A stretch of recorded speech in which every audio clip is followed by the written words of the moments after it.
বাংলাদেশ থেকে বর্তমানে বিভিন্ন প্রয়োজনে দুবাই, সংযুক্ত আরব আমিরাত যাওয়ার বেশ কিছু ভিসার সুযোগ রয়েছে। তবে মনে রাখা প্রয়োজন, সময়ে সময়ে আমিরাত সরকার তাদের ভিসা নীতি পরিবর্তন করে, তাই আবেদনের আগে বর্তমান অবস্থা যাচাই করা জরুরি। বাংলাদেশিদের জন্য প্রধানত যেসব ভিসার ব্যবস্থা রয়েছে: ভ্রমণ বা ট্যুরিস্ট ভিসা।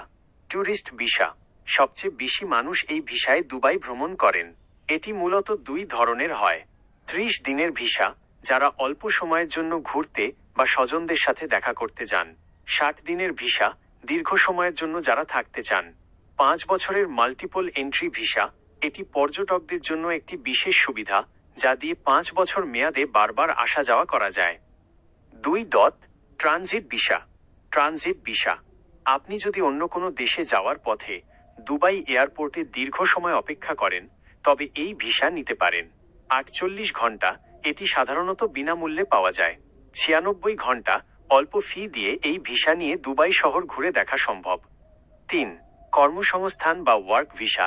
এমপ্লয়মেন্ট ভিসা, কোনো কোম্পানি আপনাকে নিয়োগ দিলে তারা এই ভিসার ব্যবস্থা করে। তবে বর্তমানে বাংলাদেশ থেকে সাধারণ শ্রমিক বা লেবার ভিসার ক্ষেত্রে কিছু বিধিনিষেধ বা কড়াকড়ি মাঝে মধ্যে দেখা যায়। তবে উচ্চ দক্ষতা সম্পন্ন হাই প্রফেশনাল পেশার ক্ষেত্রে ভিসা পাওয়া সহজ। 4. গোল্ডেন ও গ্রিন ভিসা। গোল্ডেন এবং গ্রিন ভিসা। গোল্ডেন ভিসা, এটি 10 বছর মেয়াদি দীর্ঘস্থায়ী রেসিডেন্সি ভিসা। সাধারণত বড় বিনিয়োগকারী, ডাক্তার, প্রকৌশলী বা মেধাবী শিক্ষার্থীদের এটি দেওয়া হয়। গ্রিন ভিসা, এটি 5 বছর মেয়াদি ভিসা, যা দক্ষ কর্মী বা ফ্রিল্যান্সারদের জন্য। এক্ষেত্রে কোনো কফিলের প্রয়োজন হয় না।